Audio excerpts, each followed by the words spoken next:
Saksi anak di kasus Heri Wirawan bukan hanya saksi, tetapi korban eksploitasi anak. Penonton Cokro TV, bertemu lagi dengan saya Karen Poru di acara Suara Karen. Kali ini saya akan update terkait kasus biadab Heri Wirawan, Ustadz dari Bandung yang memperkosa dan menghamili para santrinya yang masih di bawah umur. Ini viral beberapa waktu yang lalu. Di cerita ini saya akan cerita tentang seorang anak berinisial D yang menjadi saksi pada persidangan tersangka sang predator itu. Tim Komite Solidaritas Pelindung Perempuan dan Anak (KSPPA) bersama dengan anggota legislatif dari Partai Solidaritas Indonesia, Yoel Yosafat, dan teman-teman KSPPA Bandung, Michael, Balkis, dan Irma mengadvokasi kasus Heri Wirawan ini semenjak bulan Oktober 2021. Tim kami sudah bertemu langsung dengan para saksi dan korban dan keluarganya di daerah Kiara Condong, Bandung, dan Pamengpeuk, Garut, bahkan sebelum kasus ini viral. Kami sudah melihat hasil kebiadaban Heri Wirawan, bahkan melihat sendiri dan menggendong bayi-bayi yang dilahirkan dari para korban. Pengalaman ini menguatkan tekad kami untuk membantu para korban, mengumpulkan bukti dan menguak kasus ini supaya tidak terjadi pada waktu dan korban yang lain. Tentunya proses pengumpulan bukti dan investigasi kami sangat dilakukan dengan berhati-hati dan tidak gegabah untuk langsung memviralkan berita ini, sampai kami dapat menyusun kronologi dan bukti yang kuat tentang kasus ini. Pada bulan Mei, Madani Boarding School yang berada di daerah Antapani, Bandung digerebek oleh pihak Polda Jabar. Dari pengamatan kami berkesimpulan bahwa tempat itu tidak layak disebut sebagai boarding school. Lebih tepat disebut base camp, di mana korban yang hamil dan akan melahirkan diungsikan agar pihak keluarga tidak tahu apa yang sebenarnya terjadi kepada anak-anaknya. Jahat sekali bukan? Ada lagi sebuah fakta yang gila yang kami temukan. Ternyata istri Heri Wirawan pun tinggal bersama anak-anak yang sedang mengandung. Bahkan ada satu kejadian di mana korban dan istri Heri Wirawan melahirkan hanya dalam selang waktu 2 hari saja. Kembali ke kasus saksi D yang kami dampingi sampai ke pengadilan. Dia hanya dikategorikan sebagai saksi. Padahal sebenarnya anak ini telah dieksploitasi untuk menjadi tukang. Dia disuruh mengecor, mengaduk semen, menyusun bata, dan menjaga bayi-bayi dari para korban. Ya Tuhan, anak ini baru berumur 11 tahun. Saya ingin mengajak pemirsa untuk melihat bentuk fisik base camp yang disebut sebagai Madani Boarding School ini.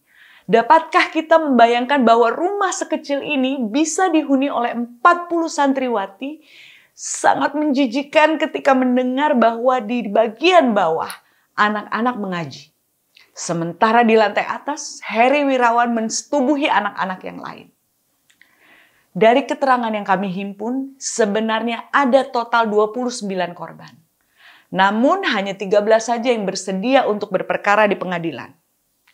Besar kemungkinan korban lain mengalami ketakutan dan trauma.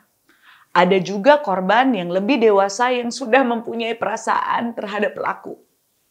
Sampai ada korban yang melahirkan 2 anak. Gambar-gambar ini adalah bukti. Memang ada bayi-bayi yang disimpan di rumah kecil ini. Anda bisa lihat ada bekas botol susu dan peralatan bayi lainnya di depan rumah ini. Sadis pemirsa.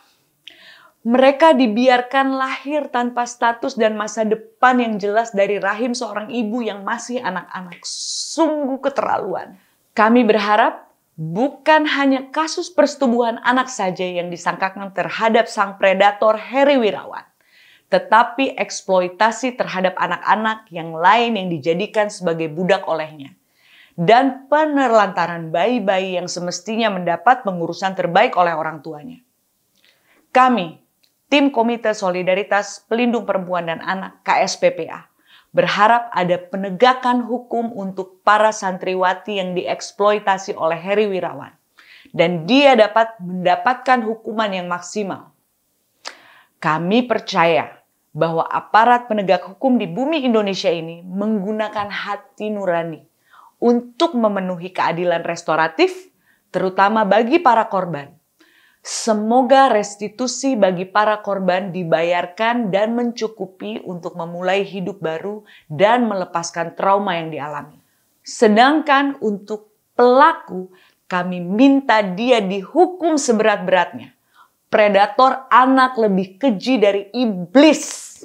Para penonton dan semua perempuan di Indonesia, mari kita lawan kekerasan seksual, kekerasan terhadap perempuan dan anak. Sebagaimana yang Ibu Negara kemarin tegaskan, speak up.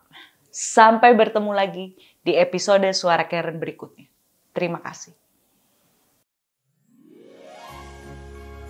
We wish you a Merry Christmas. We wish you a Merry Christmas.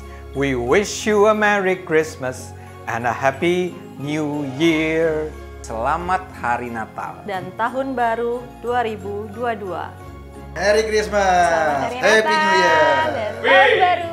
Semoga kasih dan damai Natal mengakhiri tahun 2021 dengan keceriaan dan membuka jalan untuk tahun 2022 yang lebih cerah dan gemilang. Selamat merayakan Natal dan Tahun Baru 2022.